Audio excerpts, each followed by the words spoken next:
Mike, you mentioned the standards word earlier. Are we confident those standards will emerge? I mean, the ODCA has come up with some proposals, but nothing more than best practice at the moment. Are these things ever likely to be agreed by multiple hardware vendors, multiple service providers? Will they come along? Yeah, that's a really complex question to answer. I've recently written a white paper for one of the security companies around cloud standards, and there are lots of initiatives. The CSA is probably the most well-known one as a broad industry initiative, but the EU is also it's got some directives and is taking some action. I think the real challenge is that there's an old guard with vested interest to keep things relatively proprietary, and then you've got the new kids on the block who want to open everything up. And it's a challenge to see how a security model could be both developed, adopted and enforced. And I think the enforcement part is something that perhaps Mark would like to comment on from a legal side, because you've got different jurisdictions controlling access to the internet, for example. I mean, we saw in February where Libya cut off access to the internet traffic went down to 0. So even if you had private circuits in and out, you couldn't move data. So there's the issue of government control on communication service providers, for one thing. There's the whole provenance of data and access to data, which has to fit in under this umbrella of security. And I think it's a multifaceted and very challenging problem, not just from a technical thing. I think the technical standards will emerge with time, but the other issues of legislation to support it and enforce it, I think they'll be far more challenging. I think a lot of the challenges that we've already today talked about: infrastructure as a service, platform as a service, software as a service. All three of them are all ultimately interdependent and interrelated, but are fundamentally different types of services. And then you've got different types of data and different kind of applications up on the software.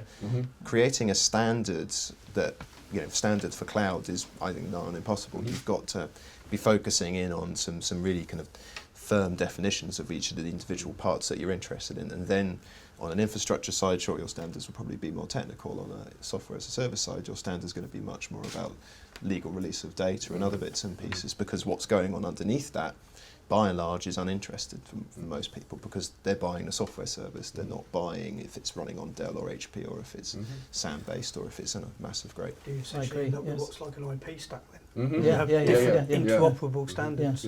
ISO stack or something. It's almost a philosophical question as to whether or not it needs specific new standards, or whether the existing ones will do. The work we're doing with the government on the G Cloud, they're looking to set up some sort of app store for government use, and they're thinking we need some sort of threshold to have cloud vendors accredited, qualified. What is that threshold? Is it security standards? Is it IL levels? Is it size of organisation? How does that fit with SME agenda? And coming back to your point about the sort of the cross-border enforceability, I find it interesting. I find it odd. It has echoes for me of do you remember when the internet first exploded and people were saying, "Oh, let's regulate the internet." And there's kind of this legal duopoly on the one hand, where people say, well, it's new, it's the internet, therefore it's not by definition regulated. But actually, of course, it is. All the normal laws apply. The hard bit's the application. Same with cloud, right? It's not that we need necessarily cloud laws. All the normal laws apply. It's just you've got to twist them and look at them through a cloud lens to and in some make ways them it work. would be a mistake to try and tighten things in to be so specific, because the technology will have moved on by the time you've written it and you've gone. Exactly. And you've actually got to leave it in some ways deliberately a bit open. So that it moves and stays current. But even this idea of an app store, and I think this is where I can see there being a huge opportunity in the market. I've spoken to lots of companies who said they love this idea of Dropbox. They want to be able to pop files up on the internet. But where is it? I have no idea of the security or other bits and pieces, and it's just waiting for somebody to create a Dropbox appliance that can be sat inside someone's internal infrastructure, where you have control over the infrastructure, control over the security, you have control over the SLA, you can decide how much resources or how little you want to give it.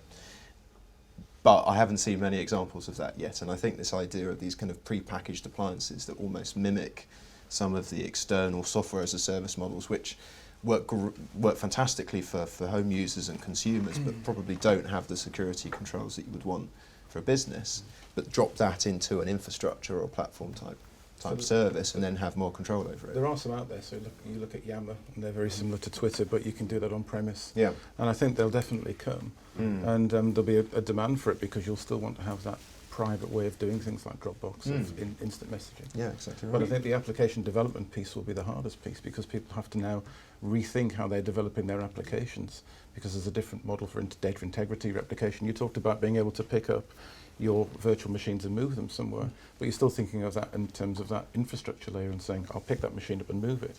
Well, wouldn't we rather just be able to move the data around at the application layer for whatever reason, whether it's to get better performance in a different location, or we know providers going away and we want to start moving away from it? We don't want to be fixed in having to move data around that rigidly. Ultimately, fundamentally means rewriting the application. It does, So, absolutely. and we talked about Amazon a second ago. The real poster child for Amazon is Netflix. Netflix completely wrote their application for the use of Amazon, and despite the issues that Amazon had earlier, continues working perfectly, because they haven't used relational databases. They've gone for NoSQL type databases. They've gone for complete horizontal scale, and it works beautifully. But try doing something like that on Exchange or SharePoint or other applications that have been more designed for kind of vertically scaled internal infrastructure. And it works in a very different kind of way. So you have different tools for different jobs, different levels of infrastructure service for different SLAs there, and then platform as you go on from there. Lots of different tools in the chest for. But you're back down to architectural choices, I think, in many cases. When the original question was, are network links reliable enough to support cloud? And I think there's a question about, is the internet good enough to support cloud, especially if you're an SME. You're an SME and you're accessing something like Office 365 or one of these true kind of SaaS type services. And maybe it is good enough. I guess you have to shore up the internet your end, i.e. on your premises, and there's a bunch of things you can do, ranging from obviously good old-fashioned resilient internet bandwidth links down to things like WAN controllers. I mean, one of the key issues that we found in our early SaaS implementations was literally I suppose the degree of bandwidth contention that we were having on our public internet connectivity. And I think people don't give a great deal of thought to that, and I think you can buy from SaaS providers WAN optimization technology or offloading HTTPS and all those kind of things. And because I think there'll be a lot of people that will just buy a public cloud service because of the low cost of entry and the commercial model. But I think in those cases you are reliant on the public internet, and so you've got to do everything you can your end, and if you can buy some services at the cloud end that allow you to kind of have almost like a virtual back-to-back connection. I think that's also your point about the architectural model comes in there, though, Nathan, because if you're running a fat client model over the internet, it ain't going to work very well, frankly. And if you're doing a lot of remote data access where you're bringing data back to select from it locally, which is a fat client model, then you're going to have bandwidth problems and latency problems, right? And so it is a challenging question, and I think it really relies or relates to the architecture of the underlying service.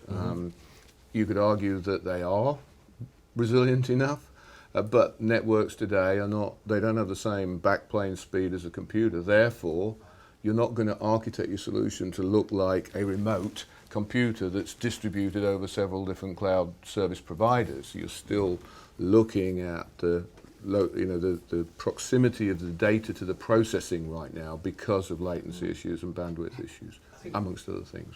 Looking at what your end users are doing is critical. We deployed Citrix into the business. 90% of what we do as an organisation really is via our sales teams and our construction teams using Microsoft Office. Outlook, Excel, lots of Word documents, lots of unstructured data. To deliver that through Citrix was great, because it meant we could centralise everything in the data centres. It meant the application portfolio that we were delivering was a lot easier to manage. But then to have a homogeneous delivery, taking into consideration the voice over IP that we were doing, to take into consideration that we have a lot of guys doing CAD, which is not a Citrix application, to take into consideration that we do an awful lot of printing as a business. They're not great Citrix applications.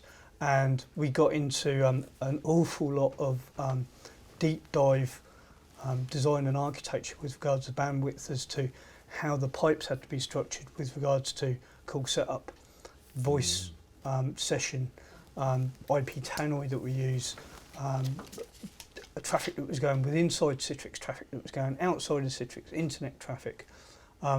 there is a lot to be considered within this architecture model for the bandwidth and the sensitivities of the applications going over it and the quality of service that that bandwidth needs to provide, which is not necessarily a true internet model.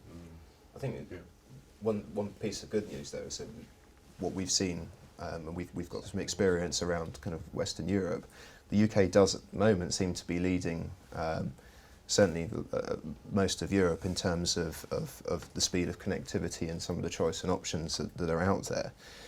It might not always seem that way, and I think certain aspects of the UK geography and how we're spread out and how far away some buildings are from exchanges and the ultimately speed of light and physics of using copper lines works against us. But there's a fantastic market out there at the moment with lots of carriers all using different technologies and doing things in a different way, and a very healthy market which ultimately results in the speed of delivery and the quality of delivery and the amount of bandwidth available has improved dramatically over the last couple of years.